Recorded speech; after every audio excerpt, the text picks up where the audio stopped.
Wait, William is standing on his own. Come here and see it. I was shocked, and a strange voice came out of me. No way. What are you talking about? Huh? My husband was shocked too.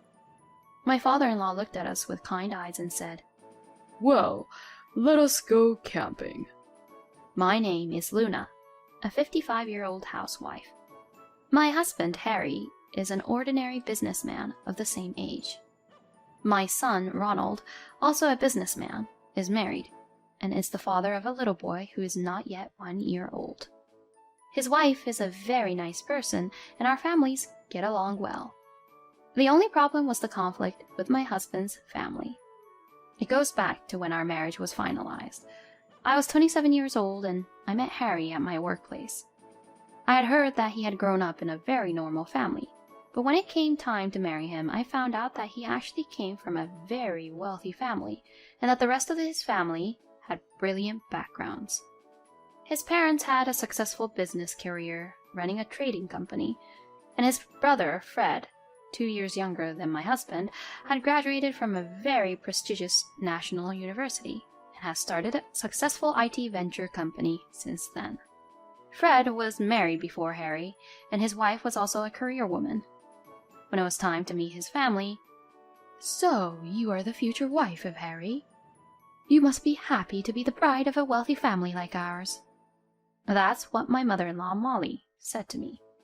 Moreover, my brother-in-law's wife and mother-in-law seemed to be on the same wavelength and got along very well. I felt a little uneasy, but Harry said, Don't worry. My mother hated me for a long time, and I hardly socialize with my family at all. I believed my husband's words, and we got married. After we were married, Molly was always sarcastic to me. When I gave birth to my first son by cesarean section after a difficult delivery, she said, "Cesarean section is such an easy way to give birth. Fred's wife had a natural birth, but it was super easy. I'm sure a well-educated career woman has a different quality in what she does." When my son went to elementary school, "Fred's son is going to a famous private elementary school." My husband is unperturbed, but one day he told me this story. I've always been compared to my brother. I was just average in everything I did, but my brother was smart, athletic, and could do anything. So my mother's only concern was Fred. She always put him first in everything. My only escape was my father. He treated me and my brother equally. But my mother didn't like that, and I think that's when my parents' marriage started to deteriorate. My husband is right. My father-in-law, William, is a very gentle and kind man. When Molly said terrible things to me, he would casually send me follow-up emails, and sometimes he even apologized to me. It was William who gave my son a beautiful school bag when he started elementary school, and it was William who supported our family emotionally and financially when my husband failed at his job and was temporarily transferred to another region. My father-in-law retired from running his trading company at the age of 75. Molly stepped down at the same time, too. And here we are today. I have come to appreciate William more than words can express. But then, William suffered a blow to his tailbone. He slipped on the stairs at home. Worried, I went to my husband's parents' house and found Molly and Fred, and Molly said, "Oh, William is so careless. He's going to have to rest for a while. So I'm thinking about you moving in with us." Are you talking about us? Harry asked, and Molly answered, "No, who would live with a couple like you who are so normal at anything? With Fred and his wife, who are the best at everything, I don't have to worry about my future anymore." That's what she said. And so my brother-in-law's family moved into my parents-in-law's house. Our house and my husband's parents' house are about 10 minutes away by car. The house is very nice, like a wealthy family's house, and there is even a small pond in the garden, so it looks like a little castle. William likes to do the gardening. There were many colorful flowers in the garden. Soon after they moved in together, I went to my husband's parents' house to see how things were going. When I went to William's room, to my surprise, he was lying in a corner of the dimly lit walk-in closet. Not only that, The study that William had used before his injury was now being used by my husband's brother as if he owned it. I complained to Molly about the situation. "Molly, I think you're treating William very badly." "Oh, I can use the room for Fred's work." "William won't use it, so I'm just putting it to good use." But that doesn't stop me from feeling sorry for him in that dingy place. I got angry, and Molly got even angrier. "I'm using a place that's not being used, making the most of the space. Can't you even understand that?" I couldn't talk back anymore and went back to William. "I'm sorry to worry you," William said apologetically. "No, don't be sorry. Is there anything I can help you with?" Then William looked a bit lonely and said, "If you could do me a favor, would you water the flowers in my garden?" I looked and saw that the flowers in the garden, which were supposed to be beautiful, were limp. Fortunately, I also enjoyed gardening, so I readily agreed, and I visited my husband's parents' house every day to do the gardening, as well as take care of William. Molly and Fred and his wife looked annoyed, but I couldn't be bothered with that when I thought about William. A few weeks later, William celebrated his birthday. Molly informed us that William was turning 80 and that she was having a family birthday party. Harry and I were also invited, and it was supposed to be a fun birthday party. When we arrived at the house that day, the party had already started, and Fred and his wife and Molly were chatting about something. But we couldn't find William there. "Hey, where is William?" Molly answered smilingly. "Huh? He's at his usual place. It's so hard to bring William's bed. William told me to leave him alone and have fun without him." I was mortified. Then I got angry. "But that didn't mean you could leave William alone. This is a celebration for William, right?" Then Molly looked annoyed. "Then why don't you guys just go to William's? I don't like that dingy place." "Okay," I said, and so did my husband. "Mom, you're so awful," he murmured sadly. Then we both went to William's. "You came to see me?" William was very happy to see us. "Happy birthday. I hope you get well soon and recover from your injuries." We celebrated William's birthday in the dimly lit room. William was delighted with the yellow umbrella we had given him to use when he gets well, and he looked at it happily for a long time. After his birthday, I took care of the flowers in the garden every day. William remained bedridden. Then one day, something happened that made me shocked. Early in the morning, when I arrived at my husband's parents' house, Molly and Fred and his wife appeared in front of me, carrying several large suitcases. "Well, take care of William, will you?" I didn't get what was going on. "We're going on a week-long trip to Guam. You can tell by looking at us, you really are dumb," she said. "I didn't know you were going on a trip," I answered. "I don't have to tell you. You are at home every day anyway, taking care of William." "Huh? Well, what about William?" "You can take care of him. I can't take William with us. We're tired of taking care of him every day. Are we not even allowed to have a break every once in a while?" Molly got angry. Fred and his wife were just nodding and agreeing with her. I was beyond angry and disgusted. "All right then, take care." I said this with a lot of sarcasm and accepted the house key they gave me. "I'm looking forward to being abroad for the first time in a long time." Molly and Fred and his wife went off, ignoring my glare. After they departed, I hurriedly finished the gardening and went into William's room. "I'm sorry, Luna." William's face is downcast. "Please don't say that. Take your time."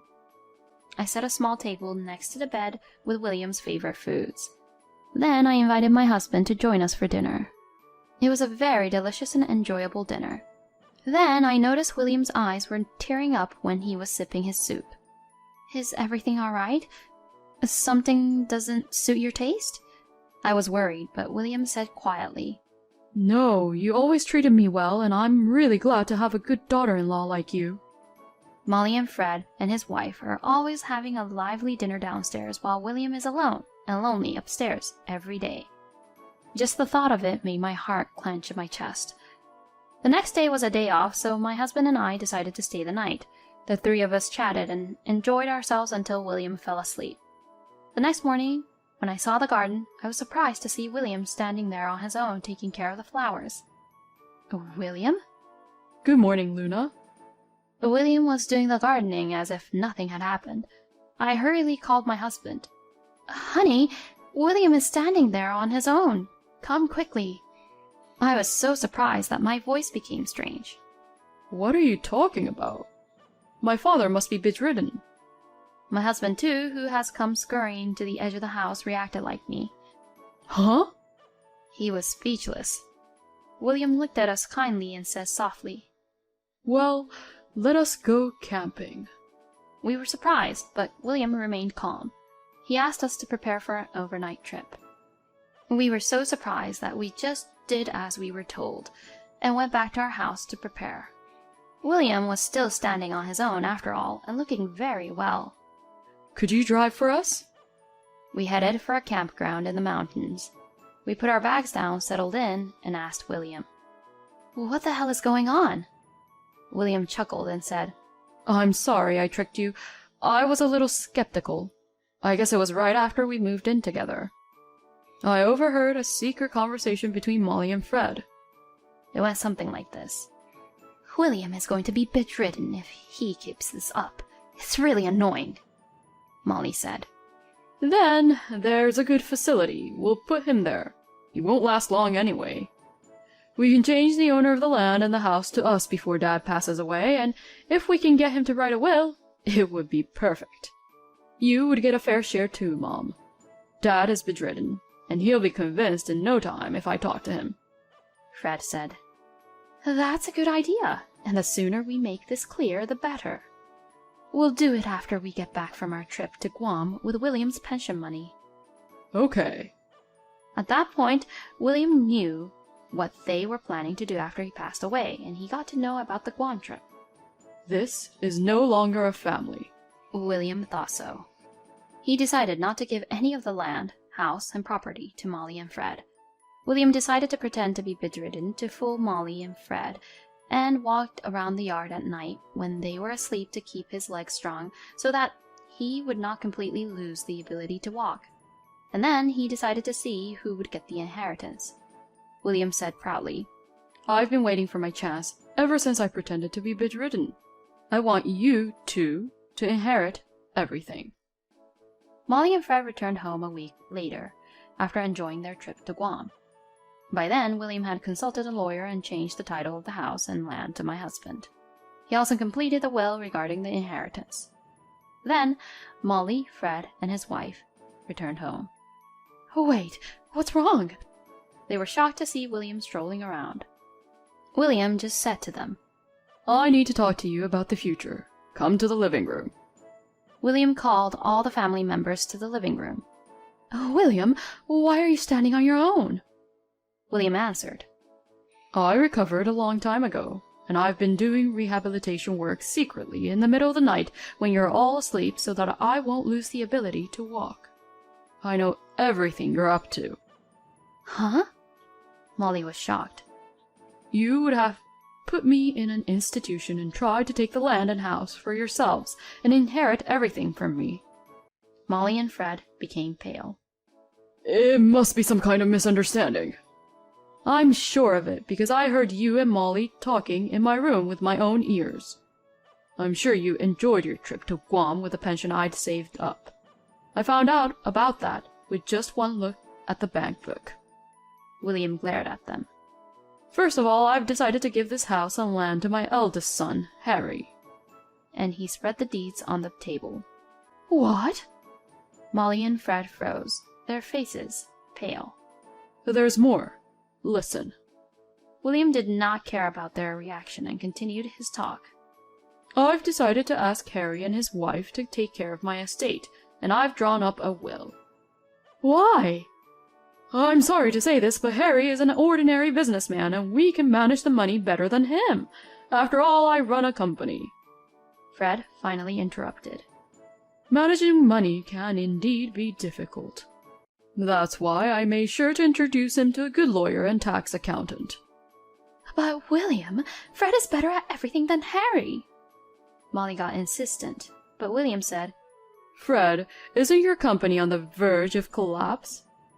How did you know that? A friend of mine from my days as a business owner is well informed, and he told me that your company is looking for a large loan, but that you don't think you can repay it. Huh? At William's suggestion, Fred began to look like he was about to cry. Come to think of it, a reporter from a business newspaper came to interview me the other day. He said something about investments. With that remark, my husband held out a business card from a well-known newspaper on the desk. Then that reporter wanted me to tell you that he'd already backed it up. What does it mean, Fred? William asked, and Fred seemed to have given up. It's true. I made a bad investment. I got the money from the investors, and when I handed it over to him, he disappeared. They took the money and ran. I wanted to sell the real estate I was going to inherit from you and use it to pay off the debt. Fred confessed and looked down at the floor. Fred, you said you were going to make money. What about my share? Oh, wait, Mom, you had invested in it too? My husband looked up to the heavens. I invested $300,000 because I heard it would surely make money. I told the same story to my friends, and they must have invested about $200,000 in total. So, $500,000 in total? I was shocked too. What kind of a company owner are you when you can't even recognize such a scam? I can't trust my fortune to someone like that. Shame on you. Molly, I knew about your investment of $300,000.